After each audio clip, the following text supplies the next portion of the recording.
Selamat pagi kepada Ibu Indah dan publik. Perkenalkan, nama saya Caroline Angelica Ayu dari kelas 8B BPK Penabur Internasional Tanjung Duren, Jakarta. Pada kesempatan ini saya akan mengulas buku novel yang berjudul Mata dan Rahasia Poligrafi.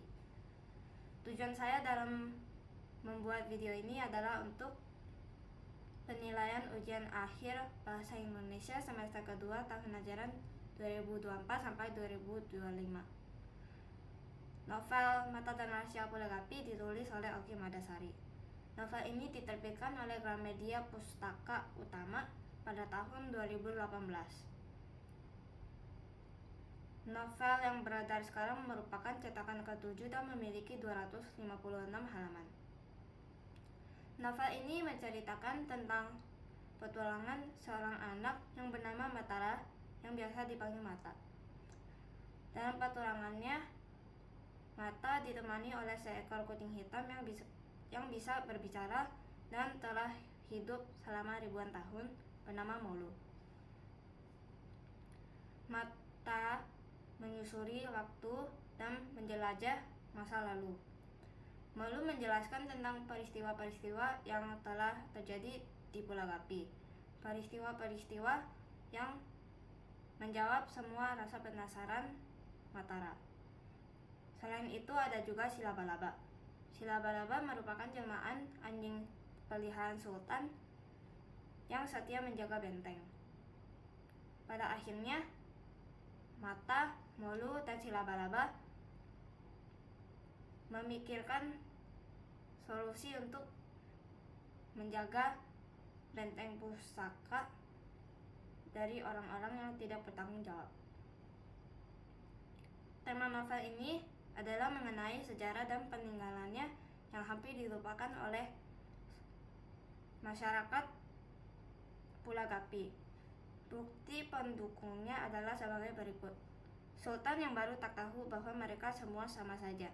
Sama-sama ingin mencari untung sebanyak-banyaknya, mencari rempah-rempah dengan harga semurah-murahnya untuk dijual kembali di negerinya dengan harga mahal. Dan untuk itu semua, senjata pun menjadi alat utama. Halaman 110. Tokoh utama Matara atau Mata yang berperan sebagai anak kecil yang sudah mengerti dan memahami kesulitan dalam kehidupan. Bukti pendukungnya adalah sebagai berikut. Di usia yang sudah 12 tahun ini, banyak hal yang dalam hidup sudah bisa ia pahami. Halaman 11.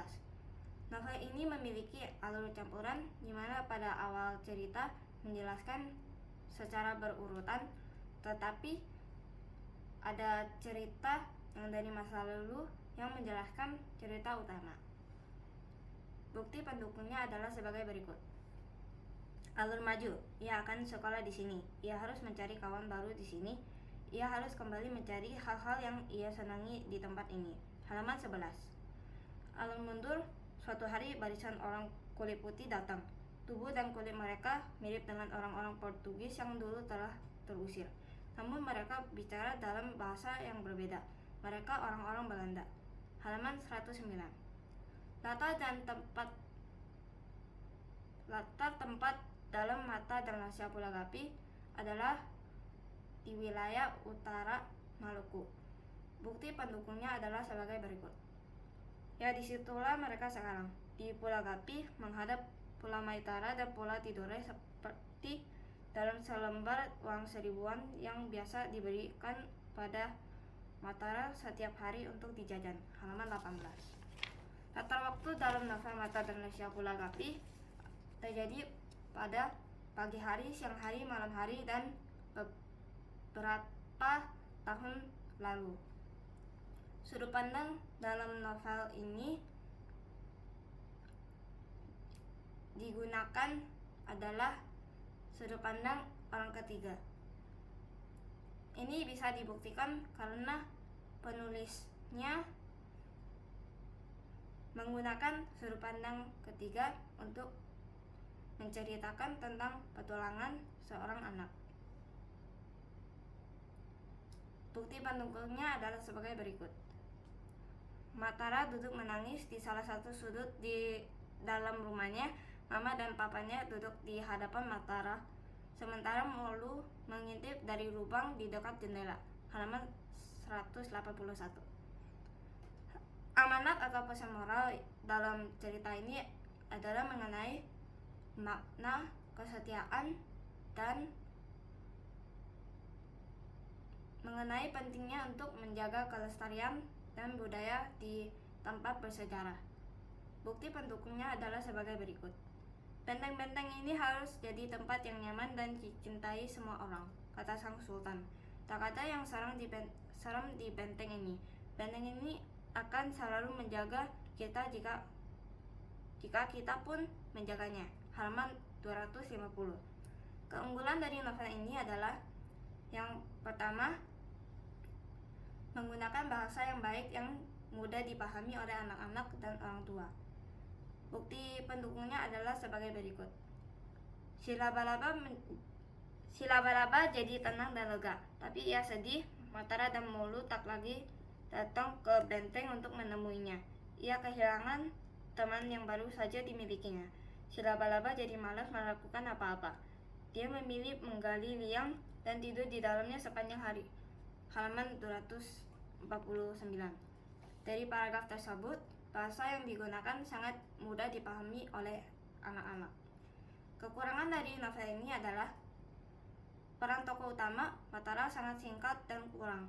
Hal ini bisa terjadi karena sebagian besar dari cerita novelnya menceritakan tentang latar belakang Molu. Bab-bab yang dalam cerita ini yang merupakan sosok Mataram hanya ada di bab 1. Mataram, nama gadis kecil itu. Halaman 11. Bab selanjutnya lebih banyak menceritakan tentang latar belakang Molu dan si laba-laba. Menurut pendapat saya, novel ini sangat direkomendasikan untuk anak-anak dibaca karena mengandung bahasa yang sederhana untuk dimengerti dan juga mengandung fakta-fakta sejarah untuk pembaca bisa mengenal Indonesia lebih baik. Akhir kata, saya ucapkan terima kasih telah menonton video ini dan ingat, membaca adalah jendela dunia.